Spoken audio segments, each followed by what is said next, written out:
After this, I will return and rebuild David's fallen tent. Its ruins I will rebuild and I will restore it, that the rest of mankind may seek the Lord, even all the Gentiles who bear my name, says the Lord who does these things, things known from long ago.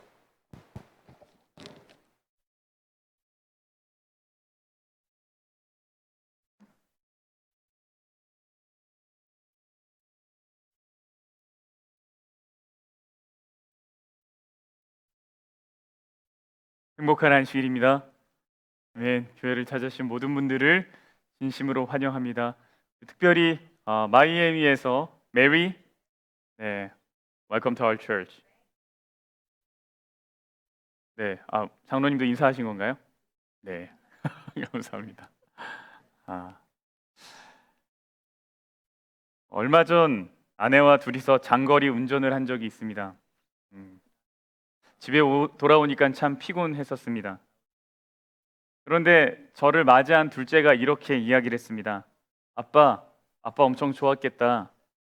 엄마 옆에서 운전하니까 좋았지? 아이의 눈에는 제가 아내를 참 많이 사랑하는 것으로 보이는 것 같습니다. 그 이야기를 하는 둘째의 모습이 정말 행복해 보였습니다. 그런데 아내와 조금 다투기라도 하는 날에는 아이들이 참 슬퍼 보입니다. 부모 눈치를 보죠. 여러분, 누군가를 간절히 원하고 사랑할 때요, 우리 주변의 사람들도 더불어 행복을 느낄 수 있습니다. 여러분, 우리가 하나님을 간절히 원하고 사랑하면 무슨 일이 일어날까요? 오늘 우리는 우리의 예배가 회복될 때라는 제목으로 함께 말씀을 나누겠습니다. 잠깐 기도하겠습니다. 하나님, 이제 우리에게 말씀하여 주시옵소서. 우리가 그 말씀에 아멘 하게 하여 주시옵소서. 예수님 이름으로 기도합니다. 함께 사도행전 15장에 있는 말씀을 펴보겠습니다. 사도행전 15장입니다. 이번 야영회 때 그 성경 골든벨을 합니다. 그 어미가 사도행전입니다. 야영회 가시는 분들 그 1등 상품이 뭔지 아십니까? 이번 골든벨 1등 상품이 한국 여행 왕복 항공권입니다. 갑자기 성경을 읽고 싶은 마음이 막 생기시지 않으십니까?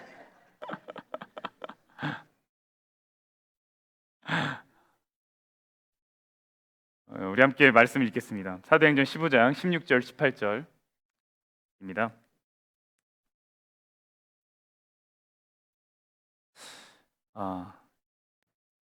우리 함께 읽겠습니다. 우리 성경 봉독으로 읽었지만 다시 한번 읽겠습니다. 시작.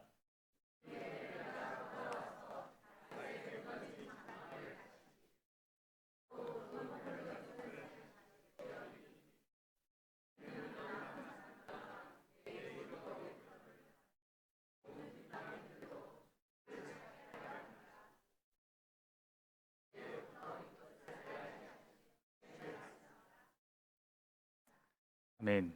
여러분, 사도행전 15장은 예루살렘 총회, 첫 번째 총회가 있었던 때의 이야기입니다. 예수님이 십자가에 돌아가시고 나서 부활하시고 하늘로 승천하시면서 제자들에게 사명을 주셨습니다. 복음을 전하라는 사명을 주셨습니다. 그런데 거기에 한 가지 문제가 있었습니다. 바로 유대인이 아닌 이방인들은 어떻게 구원을 받게 되는가 하는 문제였습니다. 당시 이 회의의 의장인 야고보는 이방인 선교에 대해서 아모스 선지자의 말을 빌려서 이야기를 이렇게 했습니다. 이게 아모스 선지자가 했던 이야기예요. 하나님이요, 다윗의 무너진 장막을 어떻게 하신대요? 다시 지으신다는 거예요. 그렇게 되면 이방 사람들이 뭐 한다는 거예요? 주를 찾게 된다라는 겁니다. 하나님께서 무너진 다윗의 장막을 세우실 때 하나님을 알지 못했던 사람들이 주를 찾게 된다. 예배에 관한 탁월한 관점을 보여주는 토미 텐이라는 목사님이 이렇게 질문을 합니다. 왜 하나님은 하필이면 다윗의 장막인가? 왜 하나님은 다윗의 장막을 선택하셨나? 여러분, 다윗의 장막이 무엇일까요? 다윗의 장막. 여러분, 다윗의 장막에 대해서 알고 계십니까? 하나님이 거하시는 것 최초의 성소가 어디죠? 누가 지은 거죠? 모세가 지은 거죠. 하나님이 이 땅에 처음으로 지으신 성소는 모세가 지은 성소입니다. 출애굽기 25장 8절 9절이에요. 내가 그들 중에 거할 성소, 하나님이 계신 곳이죠. 그들이 나를 위하여 짓되 무릇 내가 너에게 보이는 모양대로 장막을 짓고 오라 그랬어요. 너에게 보이는 모양이 뭔가 하면 히브리서 8장 5절에 이렇게 얘기합니다. 저희가 섬기는 것은 하늘에 있는 것의 모형. 그러니까 모세가 본 것은 하늘에 있는 그것을 보고 지은 거예요.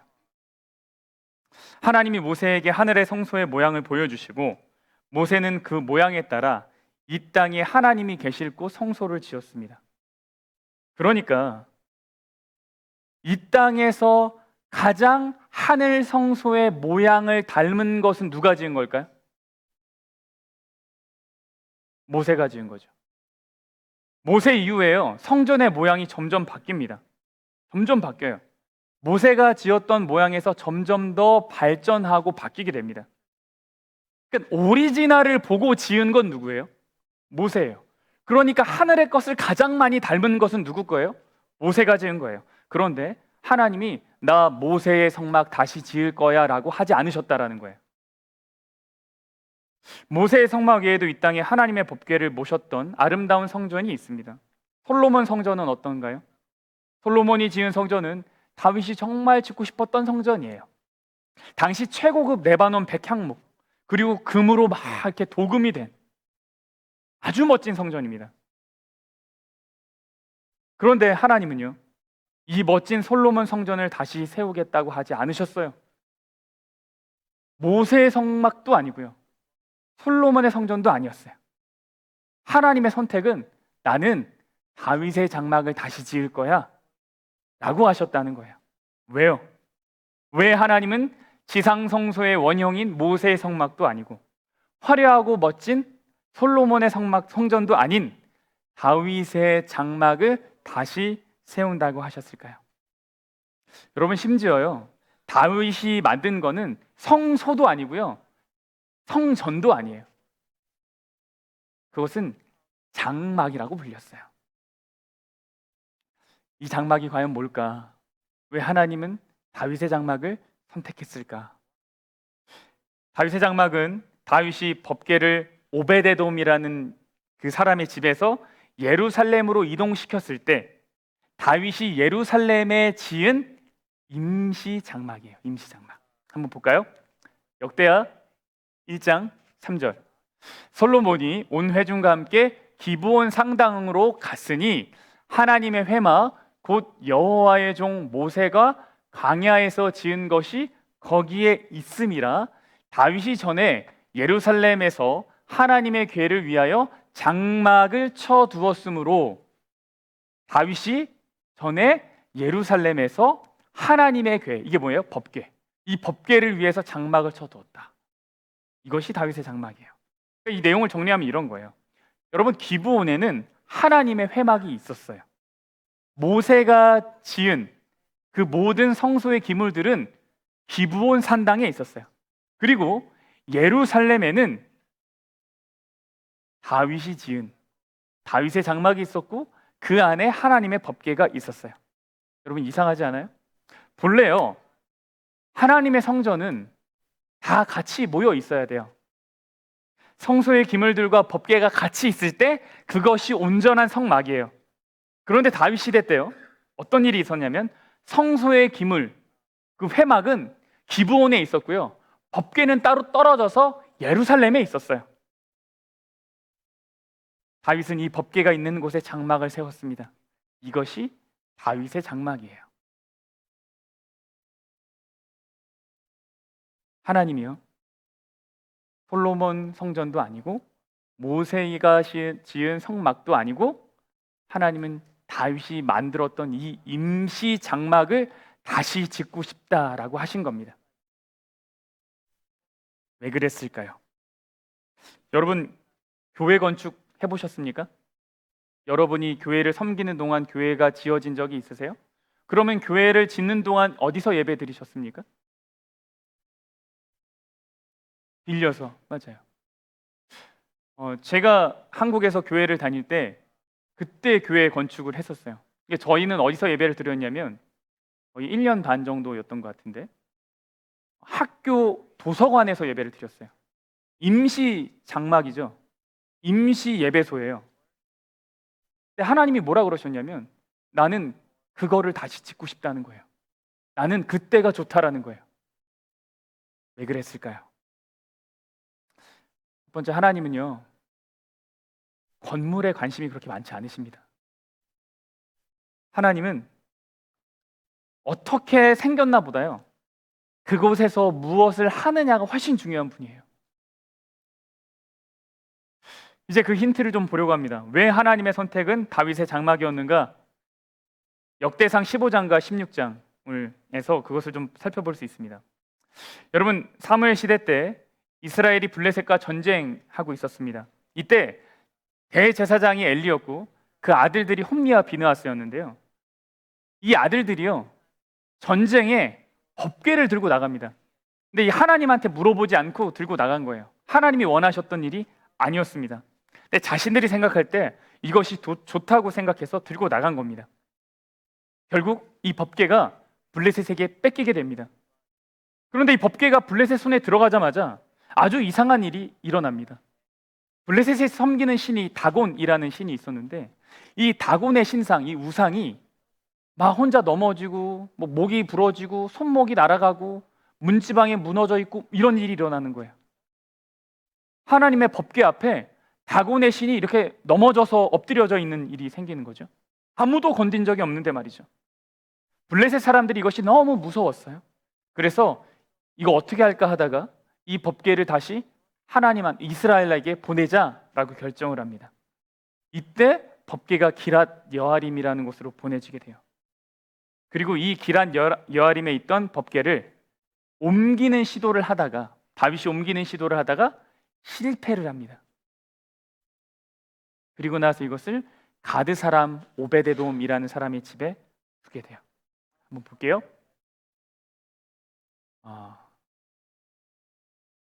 다윗이 궤를 옮겨 자기가 있는 다윗 성으로 메어 드리지 못하고 그 대신 가드 사람 오벳에돔의 집으로 메어 가니라. 하나님의 궤가 오벳에돔의 집에서 그의 가족과 함께 석 달을 있으리나 여호와께서 오벳에돔의 집과 그의 모든 소유에 복을 내리셨더라.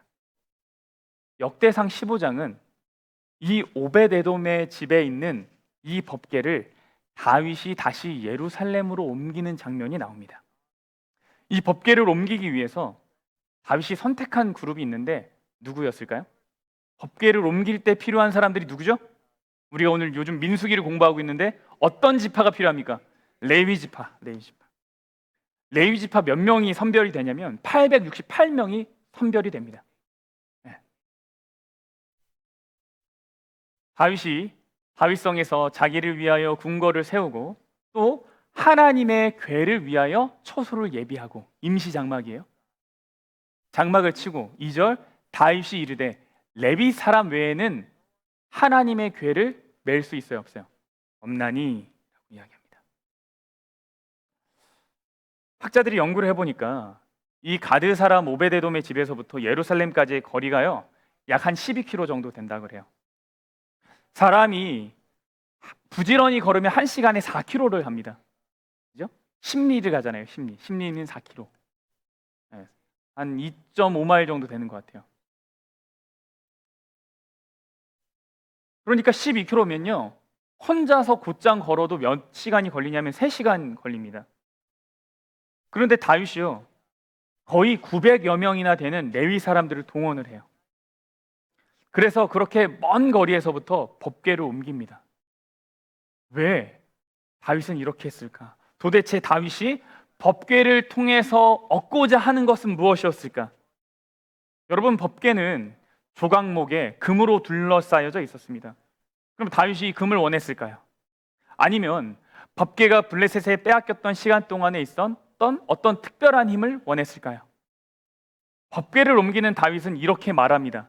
역대상 16장 11절이 이렇게 얘기해요. 왜 내가 이것을 했는지에 대해서 이야기를 해요. 여호와와 그 능력을 구할지어다 하이라이트 된데 함께 읽겠습니다. 시작. 다윗이요, 늘 바라고 원했던 것이 있었어요. 그것이 뭐냐면 하나님의 얼굴입니다. 무슨 얘기냐면 하나님의 임재예요. 하나님이 여기 계시다라는 것을 다윗이 너무너무 원했어요. 근데 그것이 곧 뭐예요? 능력이래요. 그러니까 다윗한테는요, 하나님의 능력이 다른 것이 아니었어요. 하나님이 계신 것, 그것 자체가 다윗한테는 능력이었어요. 시편 84편 10절에는 이렇게 얘기해요. 주의 궁정에서 한 날이 다른 곳에서의 몇 날보다, 천날보다 나은즉 악인의 장막의 거함보다 내 하나님 무엇으로 있는 것이 좋대요? 문지기로 있는 것이 좋대요. 다윗이 법궤를 옮기고자 했던 이유가 이거예요. 오직 원했던 것, 법궤와 함께하는 하나님의 얼굴, 하나님의 임재입니다. 법궤에 있는 금도 아니고요, 아주 신통한 어떤 능력도 아니에요. 그것이 다윗이 가장 원했던 거예요. 근데 여기서 우리가 한 가지 주목할 것이 있는데, 역대상에 있는 15장 3절에 있는 말씀이에요. 그 다음에 있는 말씀.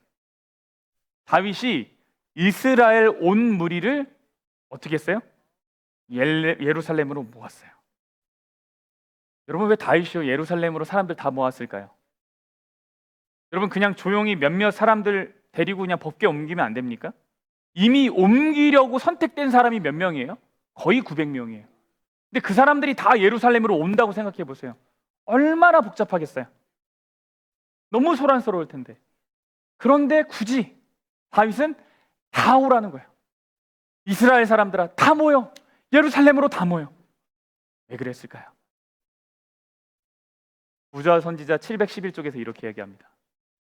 법궤를 옮기는 데 수반된 엄숙한 의식들은 이스라엘 백성에게 오래 지속되는 깊은 감명을 주어 성소 봉사에 대한 저들의 깊은 관심을 환기시키고 여호와께 대한 그들의 열심을 새로 불타오르게 하였다. 다윗이 사람들 다 모은 이유가 있었어요. 이것을 통해서 다윗이 정말 원했던 건 뭐냐면, 흩어져 있던 사람들의 관심을 다시 하나님께로 집중시키고자 했던 거예요.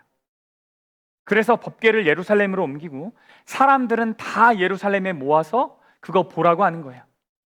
하나님이 우리와 함께 하신다는 것을 알게 해주고 싶었어요. 사람들의 마음속에 무엇을 넣고 싶었냐면 하나님 넣고 싶었어요.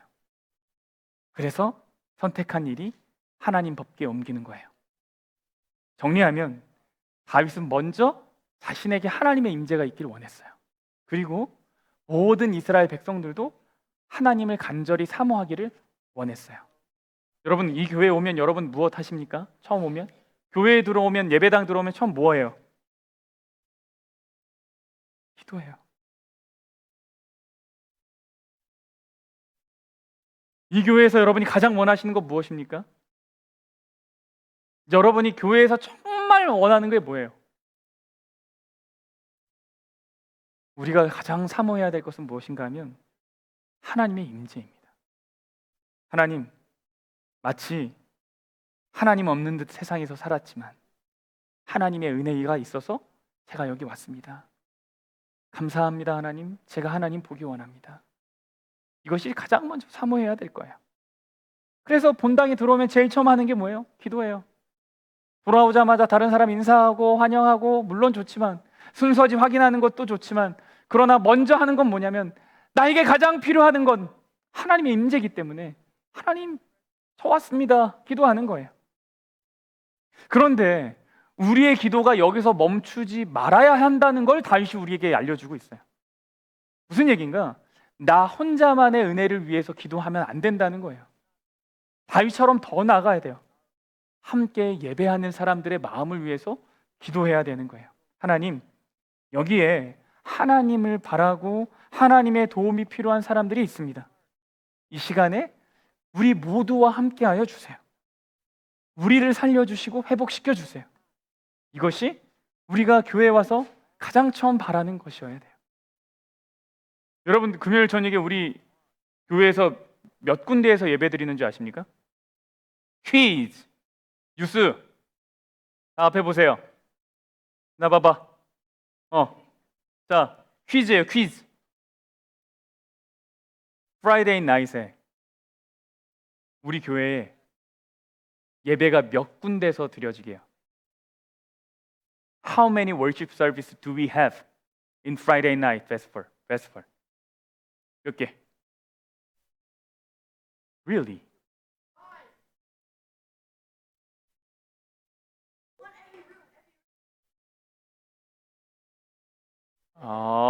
우리는 프라이데이 나잇을 이야기하고 있습니다. 네. 순간 저 다른 교회에서 온 줄 알았어요.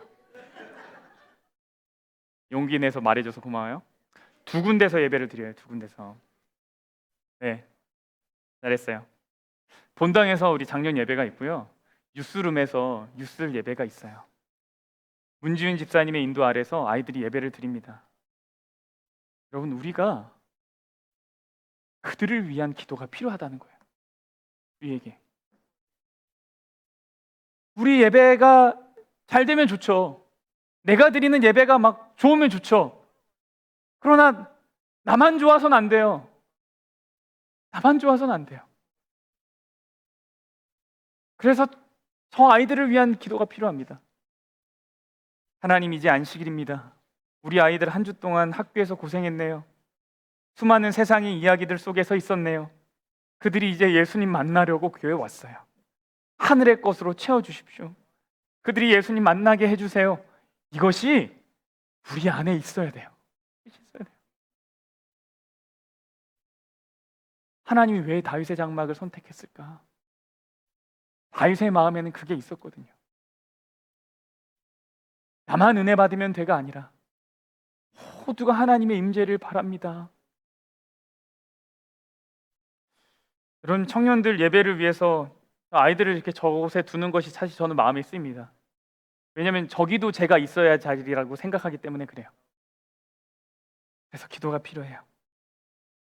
그래서 여러분, 기도를 하시다가 혹시 성령 하나님이 여러분의 마음에 감동을 주시거든, 금요일 저녁에 아이들을 위한 여러분의 이야기, 하나님을 만난 이야기, 그런 간증들도 여러분이 아이들에게 들려주시면 좋겠다라는 생각이 들어요. 네. 한글로 하셔도 다 통역할 수 있어요. 네. 중요한 건 뭐냐면 마음인 것 같아요. 마음. 첫 번째, 그래서 다윗은 하나님의 임재의 열망이 있었다. 이것이 이제 다윗의 특징입니다. 다윗의 장막의 특징. 두 번째는 뭐냐면 다윗은 하나님을 예배하는 자였다라는 거예요. 여러분, 다윗이 무리들을 데리고 법궤를 옮길 때 그냥 옮기지 않았습니다. 하나님의 임재의 상징인 법궤에 이동을 하는데 다윗은 정말 많은 예배자들을 세워요. 한번 볼까요? 역대상 15장 1절이에요. 마따디아와 엘리 블레후와 믹네야와 오베데돔과 여이엘과 아사시아는 수금을 타서 8째 음에 맞추어 인도하는 자요. 인도자가 엄청 많죠. 인도자가 엄청 많은데 8째 음에 맞춘대요. 어떤 사람은 이게 화음이 8개였다 이렇게 얘기하는 사람이 있어요. 보통 합창이 몇 화음이죠? 다하음이죠. 근데 비교가 안 되는 8화음이었다. 어떤 사람은 어떤 특정한 음이었다 이렇게 말하기도 해요. 무엇이 됐든지 아주 정성껏 예배하는 자들이었어요. 정성껏 예배하는 사람이었어요. 그리고 이들은요, 옷을 다 맞춰 입었대요. 다 같은 세마포 옷을 입었어요. 법궤가 이동하는 내내 그들은 자신이 가진 최고의 것으로 가장 잘 준비된 모습으로 하나님을 찬양하였어요. 3시간 넘는 거리를 찬양하며 가는 거예요. 여러분, 얼마 동안 찬양해 보셨어요? 학교에서 찬양대 연습을 이제 안식일 오후에 학교 찬양대에서 연습을 하면 너무 졸립니다. 한 2시간 연습을 하는데요. 찬양하면서 막 이렇게 자면서 찬양하면서. 근데 이 사람들이 3시간 내내, 모르겠어요. 4시간이 될 수도 있겠죠? 이동하는 내내 찬양을 합니다. 그런데 더 놀라운 것은요, 그들이 즐거웠다고 성경은 말하고 있어요. 이에 다윗과 이스라엘 장로들과 천부장들이 가서 여호와의 언약궤를 어떻게 해요?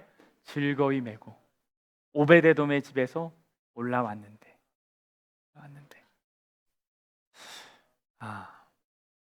그런데 이 과정에 사실 난관, 어려움이 있었습니다. 앞에서 잠깐 이야기를 했었는데 법궤를 옮기려고 했던 시도를 이것이 처음 한 것이 아니다 말씀드렸죠. 사실 3개월 전에 다윗이요 소 달구지에다가 이 법궤 올려놓고 이동하려고 그랬어요. 네. 왜요? 너무 머니까 이제 다 메고 오면 너무 힘드니까 소 달구지에다 이렇게 넣어서 옮기려고 그랬는데, 그런데 중간에 소가 크게 요동을 합니다. 그래서 이 법궤가 이렇게 떨어지려고 하는 것 같은 거예요. 그때 누가 웃사라고 하는 사람이 이 법궤를 이렇게 탁 떨어지면 안 돼. 근데 법궤는 만지면 돼요, 안 돼요? 오늘 저희가 민수기를 연구하는데 민수기에 이런 말씀이 있습니다. 진영을 떠날 때에 아론과 그의 아들들이 성소와 성소의 모든 기구 덮는 일을 마치거든, 다 덮거든, 고앗 자손들이 와서 맬 것이니라. 그러나 성물은 뭐 하지 말라? 만지지 말라. 만지면 어떻게 된대요? 그들이 죽으리라. 결국 웃사가 죽습니다. 다윗이요 이 웃사의 죽음을 생생하게 기억하고 있었어요. 그러니 얼마나 두려웠겠습니까? 그들은 자신들의 부주의함으로 하나님의 진노가 혹시 또다시 내리지 않을까 염려하고 있었어요. 이스라엘 백성들이 언약궤를 딱 메고요 조심스럽게 6걸음을 걷습니다. 처음으로 6걸음을 딱 걸어요. 그랬더니 하나님의 진노가 내려요, 안 내려요? 내리지 않았어요. 다윗이요 가던 길을 멈추고 거기서 뭐 하냐면 예배드립니다. 여호와를 궤를 맨 사람들이 6걸음을 행하매 다윗이 소와 살찐 것으로 제사를 드리고. 정말 이렇게 어렵게 왔어요. 어렵게. 어디까지? 예루살렘까지 왔어요. 그럼 생각해 보세요. 900명 다 모여서 이렇게 행진하면 쉬워요, 어려워요? 그러니까 땀이 흥건하 있을 거예요. 오는 길에 중간에 또 뭐예요? 제사 드렸어요. 다 제사 드리면 뭐예요? 고기 타는 냄새가 몸에 많이 났겠죠. 그렇게 쉽지 않은 걸음으로 예루살렘에 도착해서 다윗이 처음 한 것이 무엇이었을까요? 숨쉬기? 숨쉬기라고요? 춤을 췄다고요? 이거 오면서 춤을 췄죠. 도착해서 처음 한 거 뭐였을까요? 예배드렸어요. 하나님의 궤를 메고 들어가서 다윗이 위하여 친 장막 가운데 두고, 장막 가운데 이제 법궤를 딱 두자마자 처음 한 거 뭐냐면 다시 또 하나님 앞에 예배, 제사 드려요. 그리고 다윗은 번제와 화목제를 드리고 마친 다음에 백성들을 축복하고 음식을 나누어 줍니다. 여기까지가 법궤가 이동하는 과정이에요. 여기까지가. 하나님 너무 원합니다. 이동하는 내내 찬양하고 중간에 또 이제 제사 드리고 도착하자마자 또 제사 드리고. 그런데 진짜 놀라운 사실은 다윗은 하나님 경배하기를 여기서 멈추지 않았다는 거예요. 하나님께서 다윗의 장막을 그리워하신 이유, 특별히 다시 세워주고자 하시는 이유가 여기에 분명하게 나타납니다. 역대상 16장 4절이에요. 또 레위 사람을 세워서, 다윗이 레위 사람을 세워서 여호와의 궤 앞에서 섬기며 이스라엘 하나님 여호와를 칭송하며 감사하며 찬양하게 하였는데요. 어떻게 하냐면 37절. 다윗이 아삽과 그 형제를 여호와의 언약궤 앞에 머물러 어떻게 해요? 항상 그 궤 앞에서 섬기게 하되 날마다 일대로 하게 하였고. 하나님의 법궤를 이렇게 딱 있고 다윗의 장막을 탁 치고 나서 그 앞에서 예배하는 사람들을 세웠는데 아침에 한 번 저녁에 한 번 아니고 릴레이로 돌아가면서 날마다 항상 예배하는 사람을 세웠어요. 그리고 한편으로는요 기브아에 있는 모세의 성막에서는 아침 저녁으로 번제를 드렸습니다. 이후에 제사장 사독과 그 형제 제사장들로 기브온 산당에서 여호와의 성막 앞에 모시게 하여 항상 조석으로 번제단 위에 여호와께 번제를 드리되. 그러니까 한 곳에서는 하나님 법궤 앞에서 찬양의 예배가 계속 있는 거예요. 한쪽에서는 아침 저녁으로 죄 사함을 위한 제사가 계속 있는 거예요. 어떤 학자들은 말하기를 이 다윗의 장막에서 드려진 예배가, 이 찬양의 예배가 구약 시대에 존재한 신약 시대의 예배 형태라고 이야기합니다. 제물로 인한 피 흘림이 있는 것 대신에 하나님 한 분을 향한 찬양과 경배가 가득한 예배인 거예요. 실제로 이러한 일이 있은 후에 이스라엘은 정말 예배에 대해서 많은 발전을 이루게 됩니다. 여러분, 우리의 예배는 어떠합니까? 여러분의 예배는 어떠한가요? 여러분의 예배에는 어린 양과 제물로 인한 피 흘림이 있습니까?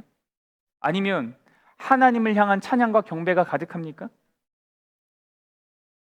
예배에 있어서 정말 중요한 요소가 뭐냐면 죄사함이고요, 경배입니다. 근데 여러분, 우리 안에 이 두 가지가 없다면, 경배도 없고 죄사함도 없다면, 그럼 우리의 예배는 어디서 온 거예요? 우리의 예배 뿌리는 무엇입니까? 여러분, 하나님께서 원하시는 것은요, 화려한 것이 아니에요. 화려한 것이 아니에요. 하나님은 솔로몬 성전 안 원했다니까요. 임시 장막인 다윗의 장막을 원한대요. 하나님 한 분을 바라고 그리워하고 원하는 예배요. 그 예배를 하나님이 원하세요. 하나님 한 분으로 만족하는 예배요. 하나님 다른 거 다 필요 없어요. 부족해도 돼요. 그러나 하나님만 있으면 저는 그걸로 만족해요. 여러분이 정말 우리 교회가 이제 찬양으로 봉사를 열심히 해주시는데 너무 좋아요. 근데 여러분, 피아노 없어도 예배할 수 있어요. 마이크 없어도 예배할 수 있어요. 아무것도 없어도 예배할 수 있어요. 근데 이것 없으면 예배할 수 없어요. 그게 뭐예요? 하나님이에요. 하나님. 하나님이 없으면 예배가 안 돼요.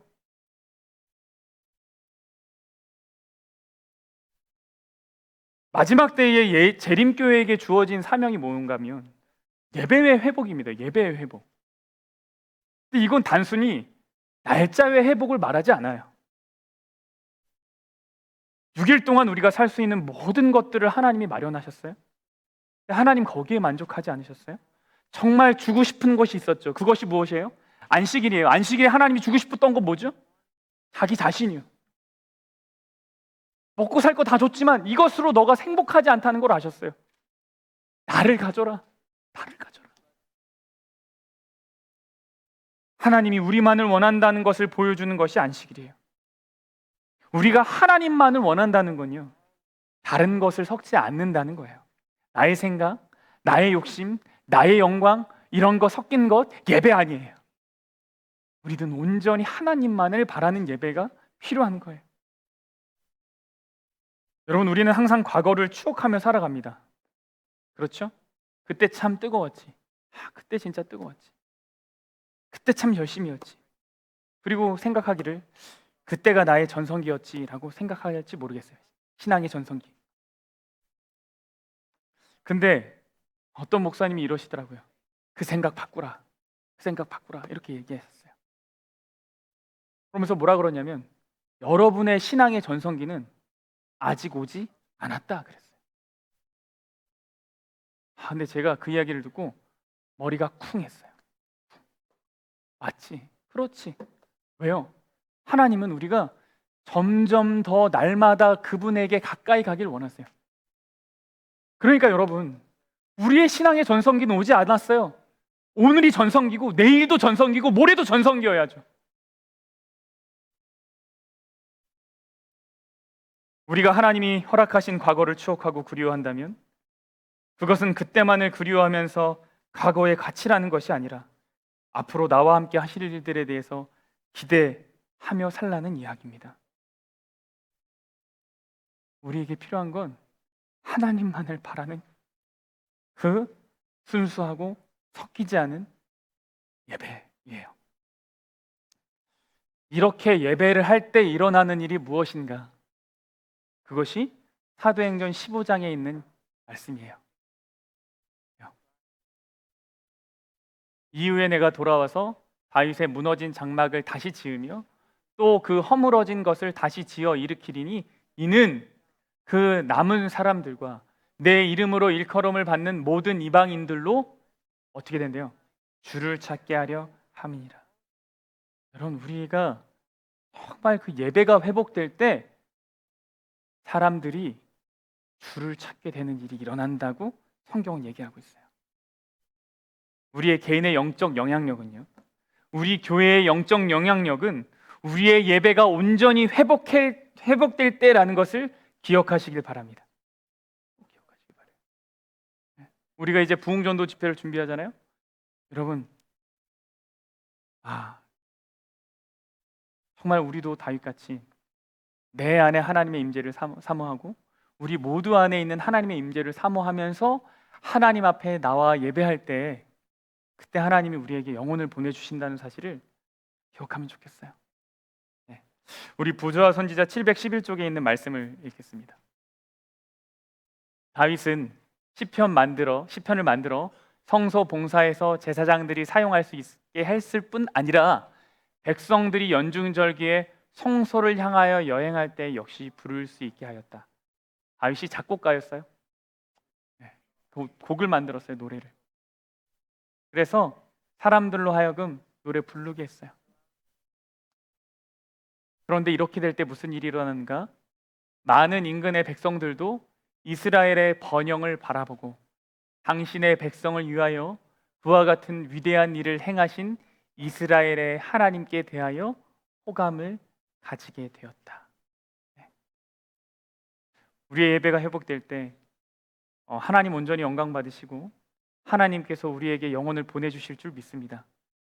여러분, 각자의 삶에서 다시 제단을 쌓으십시오. 다윗의 장막을 세우십시오. 하나님 한 분만을 바라고 원하는 그 예배를 회복하십시오. 그렇게 될 때 하나님께서 우리에게 더 많은 영혼을 보내주실 것을 기억하면서 우리 한 주를 살아가게 되길 간절히 바랍니다. 우리 함께 일어나셔서 찬양하겠습니다.